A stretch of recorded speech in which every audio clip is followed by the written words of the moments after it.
여기 오늘 본문은 우리가 잘 아는 대로 그 야곱과 에서의 출생, 그리고 아우인 야곱이 형 에서의 장자권을 팥죽 한 그릇으로 차지하는 그런 내용을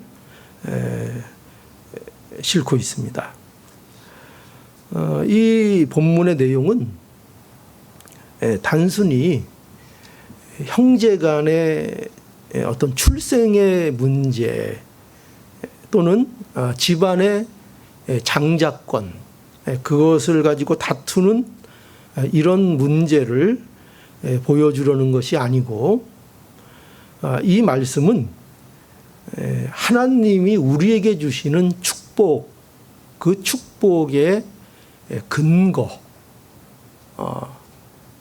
무엇이 우리가 받은 축복의 이유인가, 무엇이 우리가 받은 축복의 근거인가 하는 내용을 우리에게 말하여 주고 있는 그런 말씀입니다.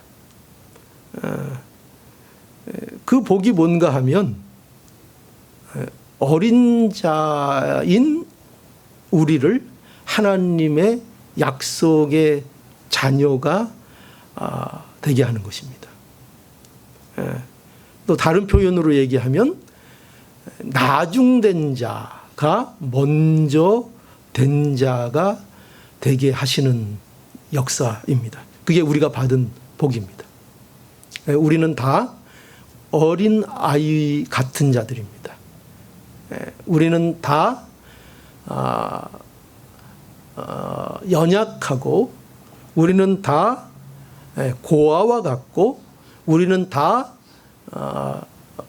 과부와 같고, 우리는 다 나그네와 같고, 우리는 다 신약의 기록의 표현에 의하면 우리는 다 세리와 같고, 우리는 다 창기와 같습니다.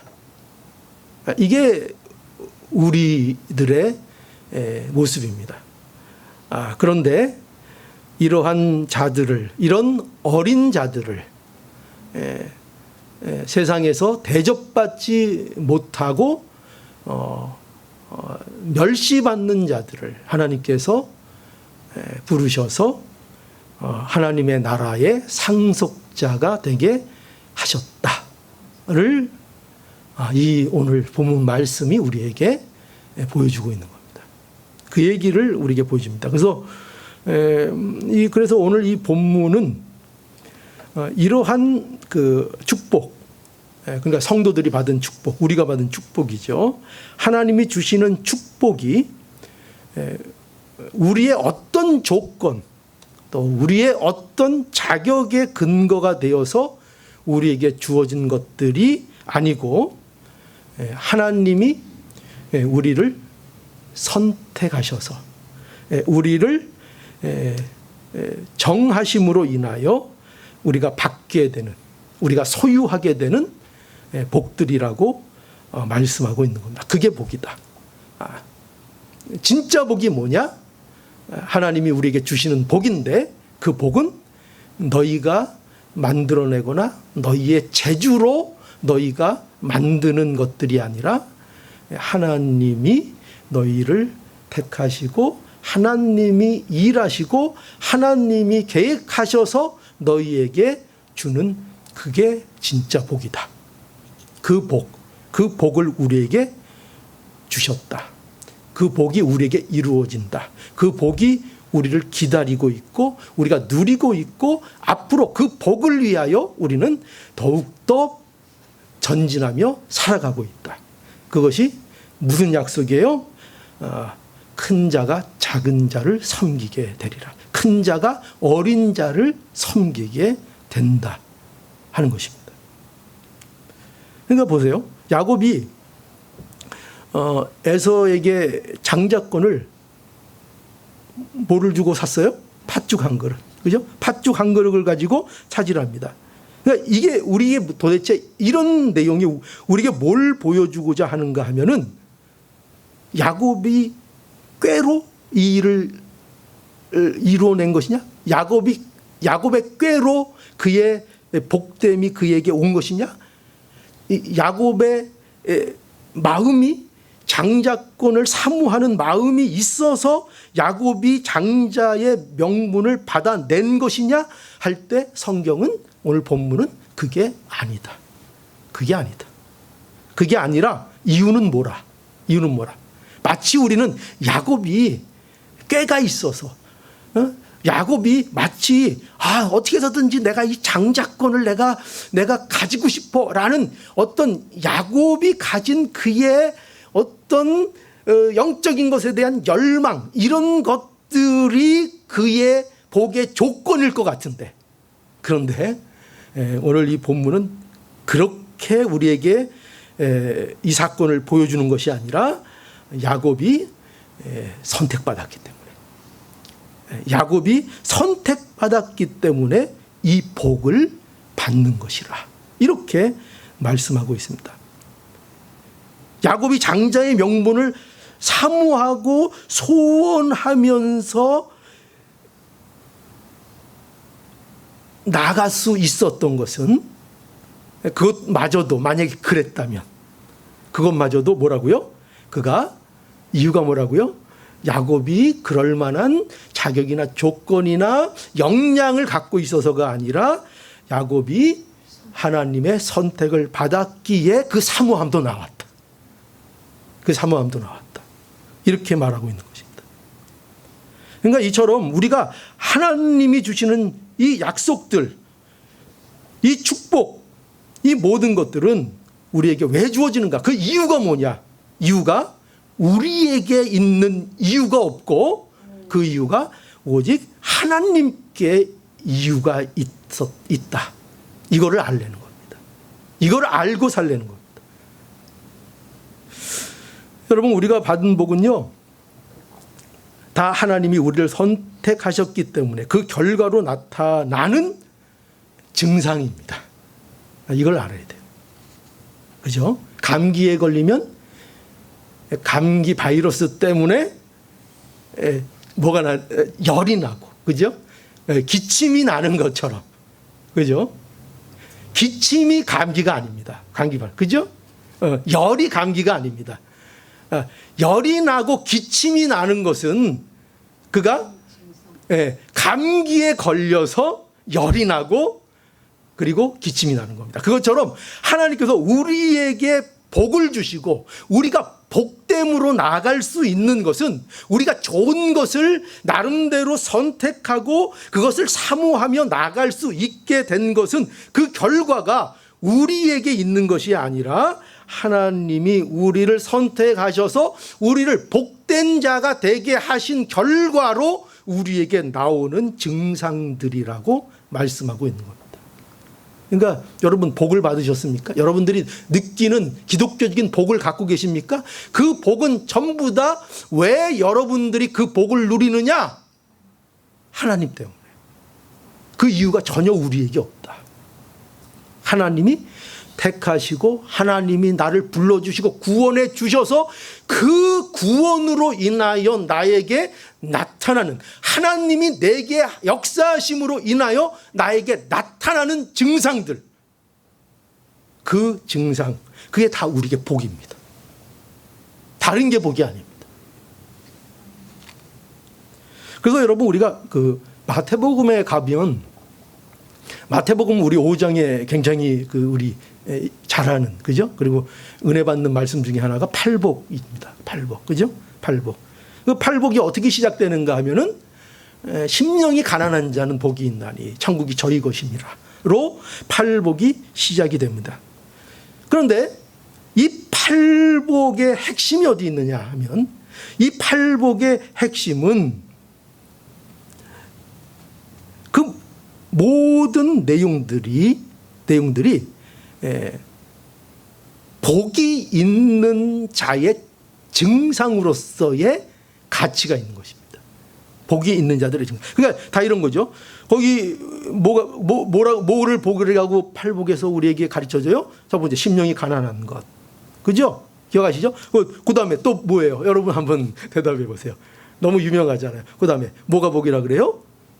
애통하는 것이 복이라. 그리고 또 온유한 것이 복이라 이렇게 말씀하고 있고, 또 의에 줄이고 목마른 것이 복이라 이렇게 말씀하고 있고, 또 긍휼히 여기는 것이 복이라 이렇게 또 말씀하고 있고, 또 마음이 청결한 것이 복이라, 또 화평한 것이 복이라, 또 의를 위하여 핍박받는 것이 복이라 이렇게 말씀하고 있어요.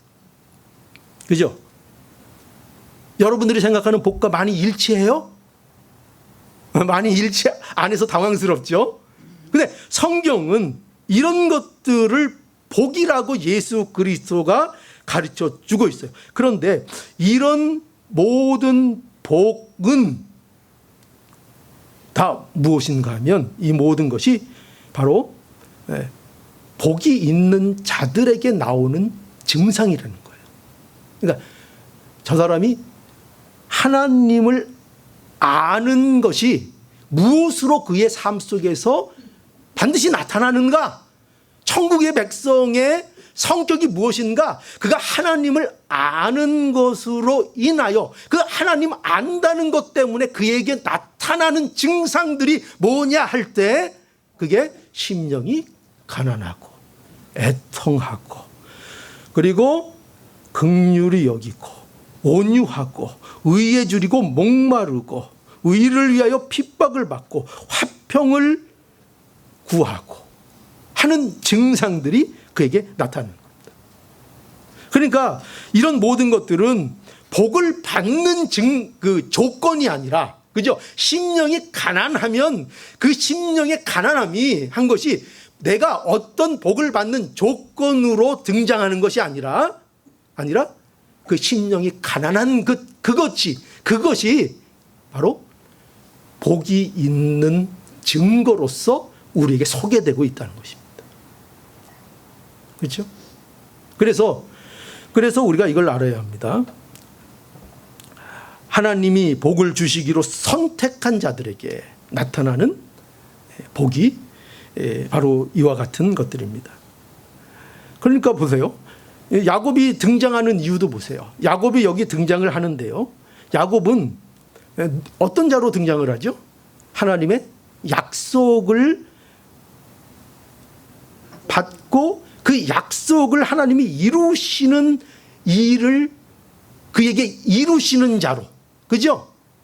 야곱을 통해서 하나님의 아브라함에게 약속했던, 아니면 창세기 처음에 그 복음적으로, 그죠?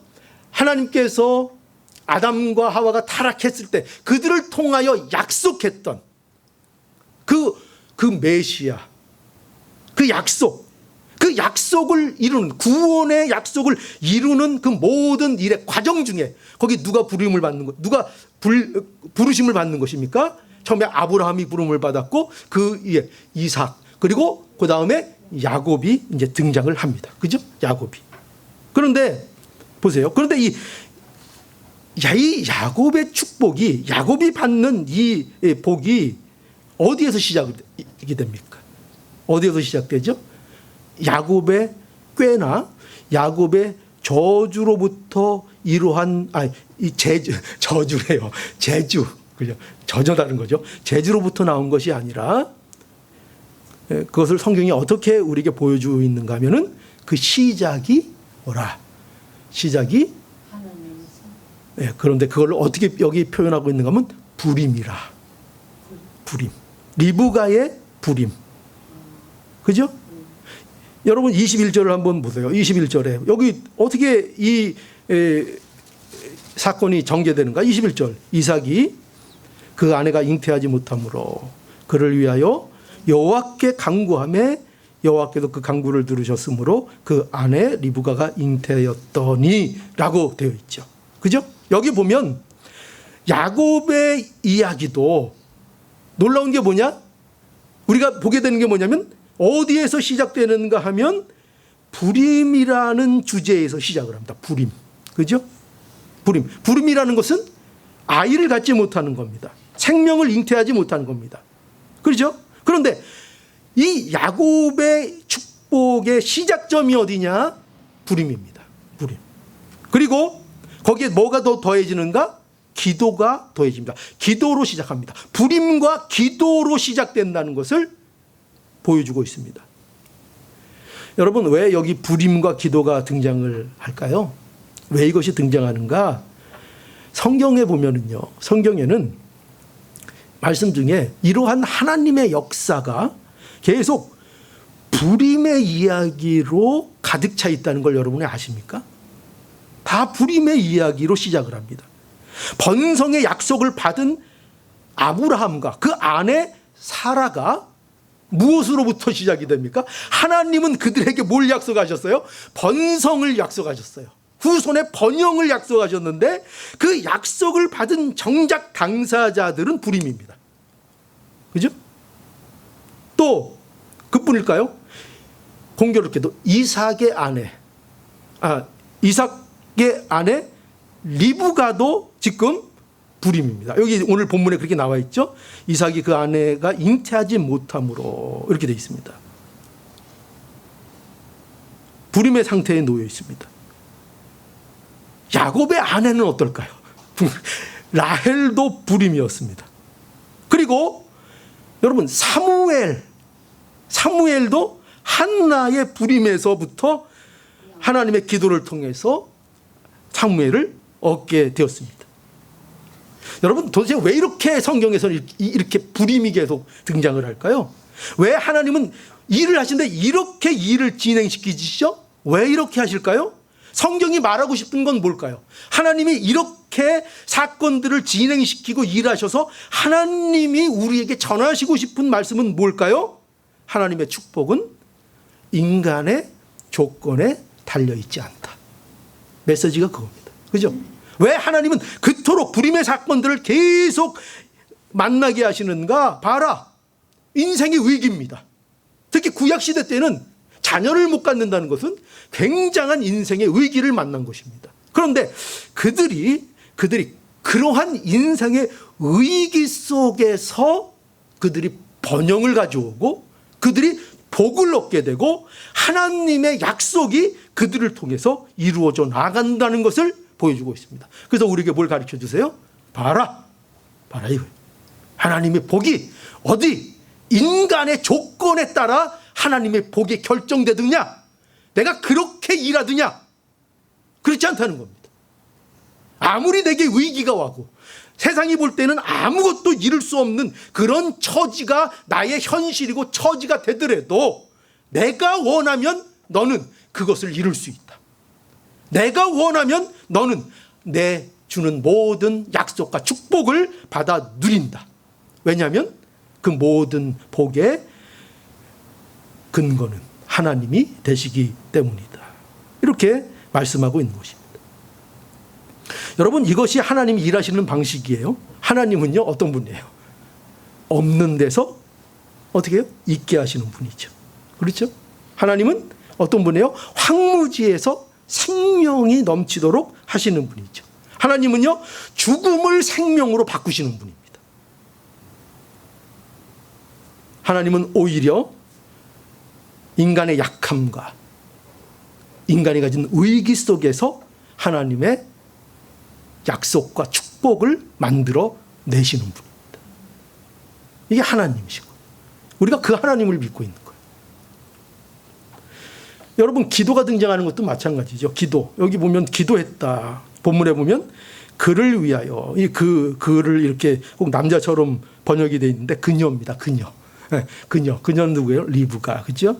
리브가를 위하여 여호와께 간구하며 여호와께서 그 간구를 들으셨으므로 그 아내 리브가가 잉태하였다. 이렇게 말씀하고 있죠. 기도가 등장을 하죠. 리브가가 결혼하고요.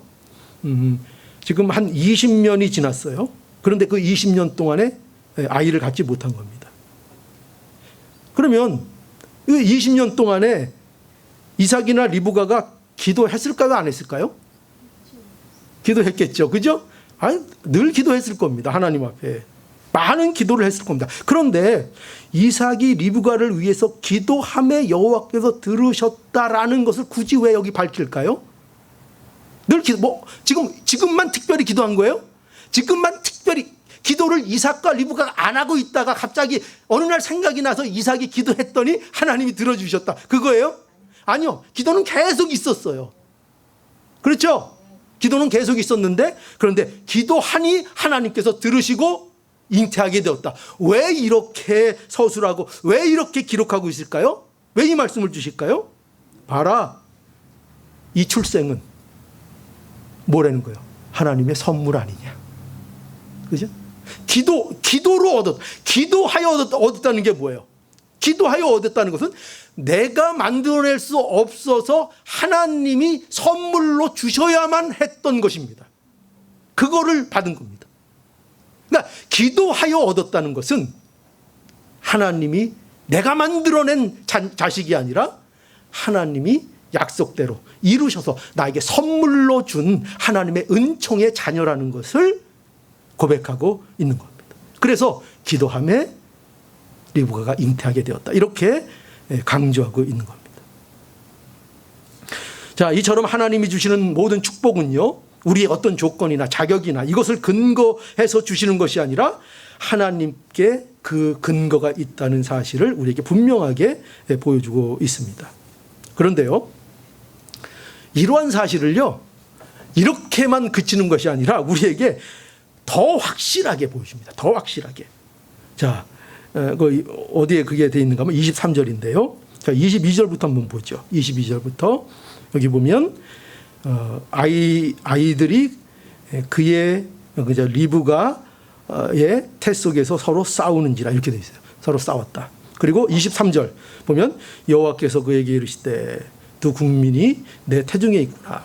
두 민족이 내 복중에서부터 나누이리라. 이 족속이 저 족속보다 강하고 큰 자는 어린 자를 섬기리라. 이렇게 말씀합니다. 여기에 보면요, 여기 뭐가 보이는가 하면 야곱과 에서의 출생, 그리고 그 출생의 어떤 신비로운 내용을 우리가 보게 되죠. 뭐냐면은 야곱과 에서가 거기 보면은 태어나기도 전에 태 속에서 일어난 일을 거기 기록하고 있어요. 그죠? 태 속에서 이 두 아이가 어떻게 했다는 거예요? 거기서부터 싸웠다는 거예요. 거기서부터. 그죠? 벌써 형제의 갈등이 어디에서부터 시작됐어요? 엄마 뱃속에서부터 그게 있었다는 겁니다. 그러니까 이게 뭘 얘기하는 거죠? 그들의 운명. 그죠? 글쎄, 그들은요, 운명이 뭐예요? 그들은 갈등의 운명을 갖고 있대요. 우리식으로 얘기하고, 운명을 얘기하자면 그들의 운명은 갈등으로 정해진 운명에서 그들이 이제 탄생한다는 것입니다. 그걸 우리에게 보여주고 있죠. 그러면서 여기 큰 자는 어린 자를 섬기게 될 것이라고 이렇게 분명히 말씀하고 있죠. 큰 자가 누구예요? 원래 큰 자가 에서죠. 그럼 어린 자는 야곱이죠. 그래서 이것을 분명하게 하기 위해서, 그러니까 큰 자가 어린 자를 섬긴다는 것은 얼마나 그 상황이 뒤집혀 버리는 겁니까? 그죠? 우리의 상식과 우리가 지금까지 알고 있었던 전통을 완전히 뒤집어 버리는 일이 벌어지는 거잖아요. 거기에 어떻게 갈등이 없을 수 있겠어요? 그죠? 그런 일들이 일어난다는 것입니다. 그래서 여기 누가 큰 자고 누가 어린 자인지를 이 성경에서 분명히 우리에게 보여줍니다. 그래서 분명하게 24절부터 그 해산 기한이 찬즉 태의 쌍둥이가 있었는데 먼저 나온 자는 붉고 전신이 갓옷 같아서 이름을 에서라 하였고, 그러니까 갓옷 같다는 것은 그 몸에 이렇게 털이 막 이렇게 아마 부실부실하게 나 있었던 것 같아요. 거칠게. 그래서 그가 붉고 전신이 갓옷 같아서 이름을 에서라 하였고, 후에 나온 아우, 그러니까 아우 분명히 누군가, 아우는 손으로 에서의 발꿈치를 잡았으므로 그 이름을 야곱이라 하였으니, 누가 형이고 누가 아우인지 분명하게 여기 밝히고 있죠. 그런데 이것이 뒤집힌다 하는 것입니다. 이것이 뒤집힌다. 큰 자가 어린 자를 섬기게 된다. 이렇게 분명하게 밝히고 있습니다. 그러니까 하나님께서는 인간이 당연시 하는 권리를 뒤집어 버리신다는 겁니다. 그러니까 전통적인 지혜에 따르면, 지금까지의 관습에 따르면 장남에게 우선권이 있는 것입니다. 그렇죠? 장남이 첫째가 돼야 합니다. 장남이 많은 사랑을 받아야 합니다. 그런데 하나님은 이 너무나도 당연한 것을 뒤집어 버리십니다. 왜 그렇게 하시죠? 왜 그렇게 하시는가? 네, 그것은 하나님이 주시는 축복은, 계속 지금 같은 걸 제가 반복해서 여러분들에게 말씀해 드리는 겁니다. 하나님이 주시는 축복은 인간의 출생 순서나 어떤 인간의 우위나 조건이나 이런 것으로 정해지는 것이 아니라 하나님의 자유로운 선택에 의해서 주어진다 하는 것을 보여주고 있는 것입니다. 그래서 하나님은 누구를 선택하셨다고요? 어린 자 선택하셨습니다. 어린 자, 권리가 없는 자, 스스로 권리를 주장하지도 찾지도 못하는 자, 구약에 따르면 과부 같은 자, 고아 같은 자, 나그네 같은 자, 신약에 얘기하면 창기와 같고 세리와 같은 자, 그죠? 그런 자들을 부르십니다.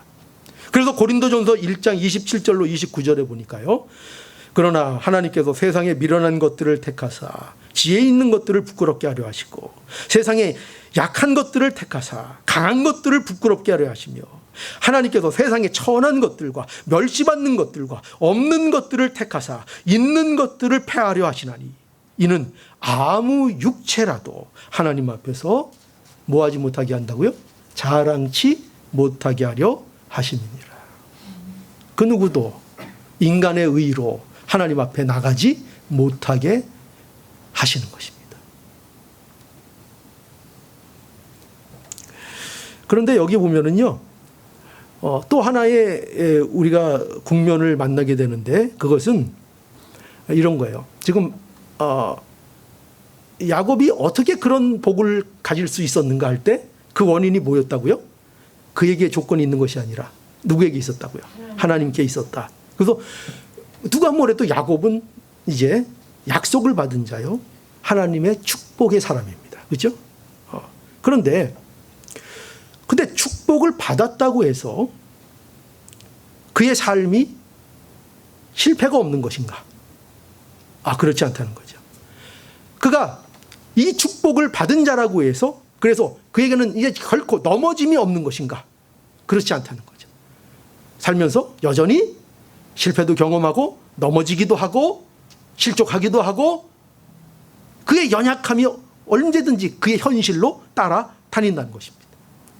그가 축복을 받았기 때문에, 하나님의 약속을 받은 자이기 때문에 그는 늘 행복해야 되는가?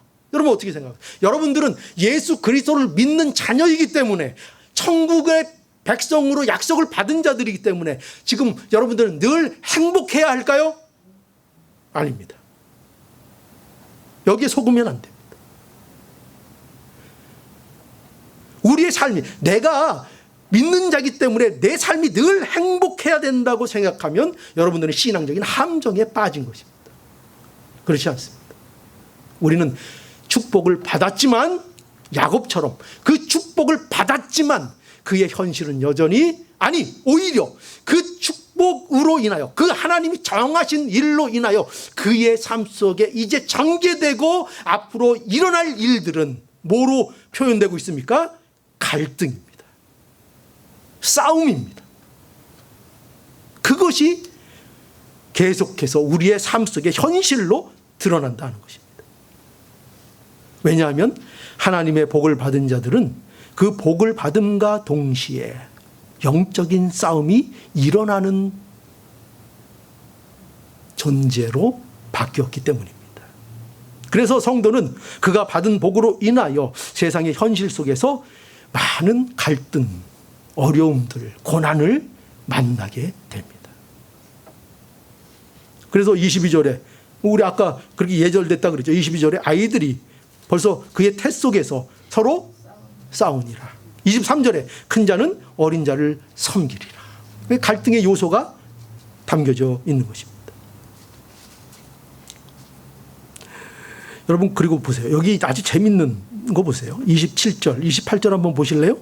거기는 한번 우리 함께 읽어볼까요? 자, 27절, 28절 한번 우리 함께 읽어보죠. 자, 찾으셨어요? 시작. 그 아이들이 장성함에서는 익숙한 사냥꾼인 거로 들사람이 되고 야곱은 종용한 사람인 거로 장막에 거하니 이삭은 에서의 사냥한 고기를 좋아하므로 그를 사랑하고 리브가는 야곱을 사랑하였더라. 여러분 여기에서 뭘 볼 수 있어요? 일단 아까도 말한 것처럼 계속 여기 뭐가 우선적으로 보이는가 하면 갈등이 있죠. 그죠? 갈등이 있습니다. 어떤 갈등이에요? 거기에는 야곱과 에서 사이에서의 갈등도 있고 또 누구와 누구 사이의 갈등도 있어요. 이삭과 리브가 부부 사이에서의 갈등도 있습니다. 이삭은 누구를 사랑해요? 에서 장자를 사랑하고 아마 취향이 좀 맞았던 것 같아요. 사랑하고 리브가는 또 누구를 사랑해요? 야곱을 사랑해요. 여기에서부터 벌써 뭐가 있어요? 부모들의 편애가 있는 겁니다. 그죠? 네. 누굴 더 예뻐하고 덜 예뻐하고 그죠? 편애가 그려져 있어요. 거기다 보세요. 야곱과 에서는 어떨까요? 야곱과 에서. 자, 29절부터 볼까요? 자, 29절부터 한번 보시죠. 29절. 야곱이 죽을 쓰더니 에서가 들에서부터 돌아와 심히 곤비하여 야곱에게 이르되 내가 곤비하니 그 붉은 것을 나로 먹게 하라 한지라. 그러므로 에서의 별명은 에돔이더라. 야곱이 가로되 형의 장자의 명분을 오늘날 내게 팔라. 에서가 가로되 내가 죽게 되었으니 이 장자의 명분이 내게 무엇이 유익하리요. 야곱이 가로되 오늘 내게 맹세하라. 에서가 맹세하고 장자의 명분을 야곱에게 판지라. 야곱이 떡과 팥죽을 에서에게 주매 에서가 먹으며 마시고 일어나서 갔으니 에서가 장자의 명분을 경홀히 여김이었더라. 여기 지금 에서와 야곱의 모습이 그려져 있죠. 에서는 어떤 것 같아요? 에서는 뭘 이기질 못해요. 배고픈 걸 못 이겨요. 그러니까 인간적인 욕구를 이기지 못합니다. 경솔합니다. 급합니다. 눈앞의 일에 급급합니다. 장자권 이런 것 미래에 대한 기다림은 그에게 안중이 없습니다. 그에서는 그저 눈앞에 배고픈 거 그거 이상 보이지 않습니다. 눈앞에 현실로 다가오는 복, 현실적이고 내 앞에 당장 주어지는 것들에 눈이 쏠려 있습니다. 그거를 벗어나지 못합니다. 그는 붉은 자입니다. 그는 팥죽 같은 자입니다. 그죠? 그의 팥죽에 샀다는 거, 그가 붉은 자라는 거, 팥이 또 붉죠. 그가 가진 그의 한계를 보여줍니다. 그는 눈앞에 있는 것에 매여 있는 자입니다. 그게 에서입니다. 기다릴 줄 모르고 그렇기 때문에 그에게 있어서 기다림이 없습니다. 참음이 없습니다. 그에게는 인내가 없습니다. 그는 팥죽 한 그릇에 장자의 명분을 경홀히 여깁니다. 그런데 야곱은 어때요? 여기서 또 야곱은 그래도 괜찮아서 장자권 받은 것 같은데요. 이러면 또 곤란합니다. 야곱은 또 어때요? 야곱은 요건 또 얍삽합니다. 간교합니다. 형의 약점을 압니다. 형의 약점을 알고 그걸 이용해서 장자권을 팥죽 한 그릇에 그걸 주고 형에게 사버립니다. 여러분 보십시오. 이게 왜 이렇게 이런 내용들이 왜 이렇게 우리에게 자세하게 주어지고 있는가 보십시오. 거기에는 뭐가 있어요? 형제의 갈등, 부모의 편애, 인간적인 욕구, 인간적인 간교함, 이런 못되고 이런 부족한 것들이, 이런 못난 것들이 거기에는 얽히고 설켜 있습니다. 그런데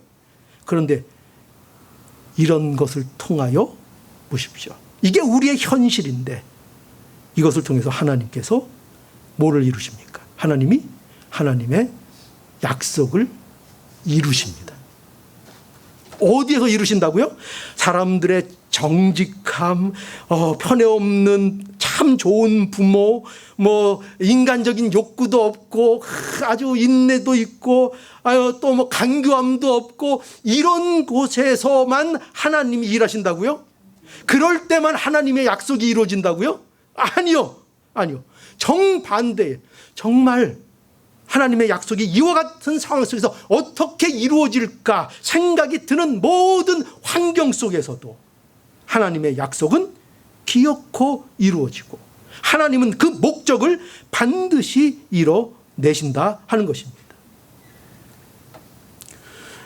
여러분, 야곱과 에서는요, 누가 이렇게 하라고 시킨 것도 아닙니다. 그냥 그들은요, 자신들의 결정권을 가지고 자유롭게 행사한 겁니다. 그죠? 팥죽 먹고 싶어서 먹은 거고. 네? 장자권, 그거, 뭐, 너무나, 좋은 것 같아서.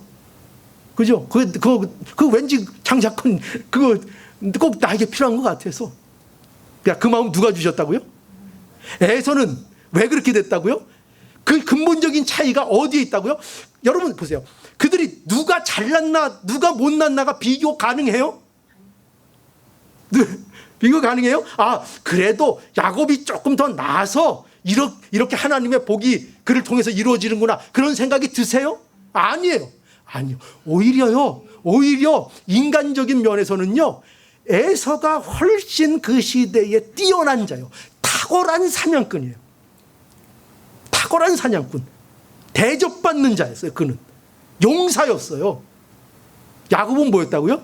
집에서 엄마 옆에 이렇게 붙어가지고 뜨개질 이렇게. 제 표현입니다. 비교를 하자면, 오늘날 그거 흠이 안 되지만 예전에 그 고대 시대 때 그 남자와 그 남자가 비교 대상이 되겠어요? 그런데 보시라는 거예요. 누가? 그런데 그 결정이 어디에서 났다는 거예요? 하나님이 선택한 데에서 그 결정이 났다는 거예요. 하나님이 결정하시고 하나님이 그 뜻을 이루어 가신다는 겁니다. 그래서요, 여러분, 하나님은요, 우리의 모든 그 연약함, 심지어는 우리의 악의까지도, 나쁜 생각까지도 하나님은 사용하셔서 그것을 선한 일을 이루시는데 쓰시는 하나님이세요. 너무나도 놀랍죠. 그래서 여러분, 그게 어디에서 구체적으로 우리에게 잘 보여진 사건이 뭐예요? 창세기 50장 20절에 가보면 이런 말씀이 있어요. 요셉의 고백입니다. 요셉. 당신들은 누굴까요? 요셉에게 형들이죠. 당신들은 나를 해하려 하였으나 하나님은 그것을 선으로 바꾸사 오늘과 같이 만민의 생명을 구원하게 하시려 하셨나이다. 예수 그리스도가 우리를 구원하시는 그 역사의 내용과 흡사하죠? 왜 요셉이 그런 핍박과 그런 어려움을 그것도 형들을 통해서 받게 되었는가 할 때 하나님은 그것을 오히려 선으로 바꾸셔서 이스라엘 백성들을 구원하기 위한 도구로 사용하셨다. 여러분, 요셉은 형들에게 미움을 받고 형들이 이 요셉을 죽이려고 했어요. 근데 차마 죽이지 못하고 애굽 상인들에게 종으로 요셉을 그 형들이 팔았습니다. 그런데 이 요셉이 애굽의 종에서 수많은 고난과 그 과정을 겪고 나서 마침내 뭐가 됐어요? 총리가 되었죠. 총리. 그런데요, 여러분, 요셉의 인생의 가치는요, 그의 절정은요, 그가 애굽의 총리가 되었다는 게 있지 않아요. 그러니까 우리는 다 애들 이름을 요셉으로 왜 져요? 그래서 줬으면 수정하세요. 총리 되라고 줬으면 수정하세요. 왜? 요셉의 인생의 가장 큰 복과 가치는 뭐냐면요, 그가 총리가 됐다는 데 있지 않아요. 그게 거기에 있는 것이 아니라 요셉의 인생의 가치는 하나님의 하나님 되심으로 채워진 거예요. 그 사건을 통해서만 채워질 수 있는 것을 채우게 된 거예요. 그게 뭐예요? 하나님은 악의도, 인간의 악의조차도 선으로 바꾸시는 분이다. 이 진리, 이게 진리예요. 이 하나님의 하나님 되심이에요. 이 하나님의 하나님 되심으로 요셉이 채워졌다고요. 요셉이 총리가 된 게 중요한 게 아니라 그에게 하나님이 어떤 분인가가 깊어지고 하나님의 진리가 그의 풍요가 되었다고요. 그의 양식이 되었다고요. 악의를 선으로 바꾸시는 그 하나님이, 그 하나님의 하나님 되심이 요셉에게는 양식이 됐다고요. 그게 그의 존재의 풍요로움이 되었다고요. 그의 존재의 가치가 되었다고요. 이게 요셉의 복입니다. 총리가 복이 된 게 아니에요. 요셉은 자신을 구원하신 하나님은 세상의 악의도 선으로 바꾸시는 하나님이신 이 사실을 알고 그 진리가 요셉의 그야말로 생명이 되고 양식이 되고 요셉의 풍요가 된 것입니다. 이게 복인 거예요. 이게 요셉의 복인 거예요. 그러니까 우리에게 하나님은 어떤 복을 주기를 원하세요? 여러분들이 하나님의 하나님 되심의 그 진리로 여러분들이 채워지기를 원하고 계시고 그걸 복으로 주기를 원하세요. 우리 안에 그 복으로 채워지기를 오늘도 원하고 계신 거예요. 오늘 이 예배를 통해서도 이 말씀을 통해서도 우리에게 그 진리가 하나님이 어떤 분이신가가 이론이 아니라 왜 요셉에게 그 많은 시련과 그 세월이 필요했어요? 왜 필요했어요? 그 진리는요 그냥 이론으로 체득되는 게 아니에요. 이론으로. 그 세월을 겪는 동안 종에서 종으로 팔려서 총리가 되는 그 숱한 고난의 역사 속에서 뭐를 알게 돼요? 하나님은 악의를 선으로 바꾸시는 하나님이시라 하는 것을 이론이 아닌 나의 양식으로, 나의 존재의 풍요로움으로 가지게 된 거예요. 이게 복입니다. 이게 성도에게 주시는 하나님이 약속하시는 하나님의 복이에요. 우리에게 주시는. 여러분, 우리가 이것을 알아야 합니다. 오늘날 하나님이 우리를 선택하셨다는 것입니다. 그렇기 때문에 우리가 이 고백을 할 수 있게 되는 겁니다. 어떤 고백일까요? 빌립보서 1장 6절에 그래서 신학 성경에 이런 고백을 하죠. 너희 속에 착한 일을 시작하신 이가 그리스도 예수의 날까지 이루실 줄을 우리가 확신하노라. 이 고백을 할 수 있는 겁니다. 이게 교회의 고백이 되는 겁니다. 우리는 확신합니다. 뭘 확신한다고요? 우리 속에 착한 일을 시작하신 이가, 우리 안에 구원의 역사를 시작하신 이가, 우리를 선택하시고 우리를 택하신 자가 우리를 그리스도 예수의 날까지 반드시 우리를 복 주시고 반드시 그 영광의 완성의 순간에 이르게 하실 것을 저희는 어떻게 한다고요? 우리는 확신합니다. 이 고백이 우리에게 있는 것입니다. 여러분, 아까도 말씀드렸지만요, 함정에 빠지지 마세요. 기독교 신앙은요, 우리가 늘 행복해야 된다고 말하지 않습니다. 여러분들이 늘 지금도 구름 위를 걷는 것처럼 늘 행복해야 되고 어려움도 없어야 되고 고난도 없어야 되고 마음의 우울함도 없어야 되고 모든 것이 나에게 있으면 그 잘못된 거야, 이렇게 생각하면 안 됩니다. 기독교 신앙은요, 우리의 생활이요, 구원받았기 때문에 늘 행복하다고 말하지 않습니다. 예수를 믿으면 이제 완벽해야 된다고 말하지 않습니다. 우리는 때때로 낙담할 때도 있고 때때로 넘어질 때도 있고, 하지만 하나님께서 중요한 건 우리를 포기하지 아니하시고 하나님이 우리를 선택하셨다는데 중요한 메시지가 있습니다. 이걸 늘 기억하시라는 겁니다. 혹시 우울함에 빠질 수 있습니다. 혹시 고난이 있을 수 있습니다. 혹시 넘어질 수 있습니다.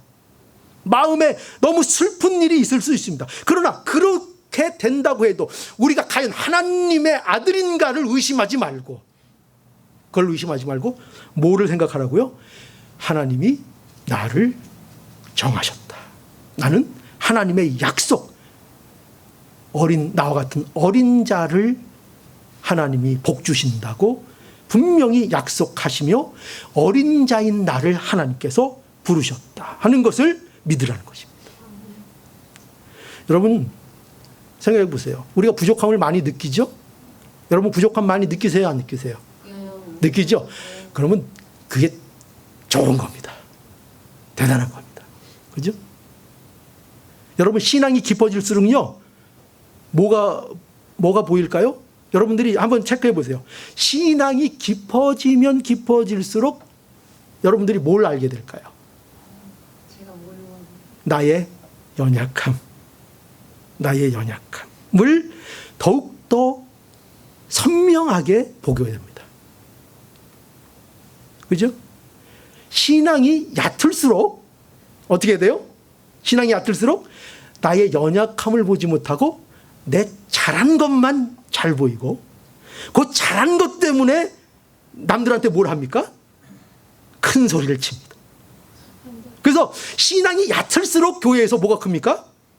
목소리가 큽니다. 신앙이 얕을수록. 신앙이 깊을수록 목소리가 온화해집니다. 가라앉습니다.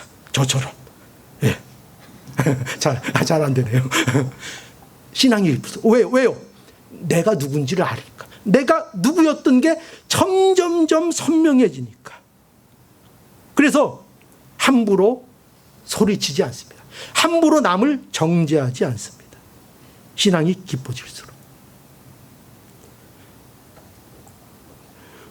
그러나 우리가 이런 걸 통해서 또 뭘 알 수 있는가 하면 기다릴 수 있는 능력, 인내, 그죠? 이런 것들, 소망, 이런 것들을 우리가 믿음이 좋고 내가 어떤 복을 받았는가 이 사실을 우리가 확인할 때에, 그죠? 정말 확인하게 될 때 우리는 정말 우리의 신앙 속에서 기다릴 수 있고 인내할 수 있고 소망을 가질 수 있는 그런 자로서 오늘도 살아갈 수 있게 되는 것입니다. 뭘 우리가 분명하게 잡고 있어야 되죠? 하나님이 주시는 축복의 근거는 뭐라고요? 내 성품이라 내 재주나 내 꾀에 있는 것이 아니라 하나님의 정하심에 있다. 이걸 붙잡아야 합니다. 이걸 붙잡고, 그죠? 그래서 오늘 이 말씀으로 인해서 우리의 복된 운명이 확보되었다는 사실을 확인하시고, 이거 확인하라는 거예요. 지금 이 야곱의 출생, 그의 장자권에 대한 이 내용들을 통해서 우리에게 뭘 확인시켜 주시는가? 우리의 복된 운명, 우리에게 주신 복, 내가 만들어낸 것이 아니라 하나님이 야곱에게 그랬듯이, 야곱이 태어나기도 전에 그에게 정하셔서 그에게 복을 주셨듯이 우리에게도 그 운명이, 야곱 같은 운명이, 야곱과 같은 복이 우리의 것으로 이미 어떻게 됐다? 확보된 줄 알고, 그죠? 여기서부터 우리의 신앙과 소망된 신앙을 살아가라 말씀하고 있는 것입니다. 그러니 오늘 이 말씀으로 인하여 우리의 복된 운명에 확보된 이 사실을 우리가 분명하게 확인하시고 그것으로 인해서 소망을 가지고 이 세상을 담대하게 살아갈 수 있는 우리 성도들이 모두 되어지기를 간절히 바랍니다. 예.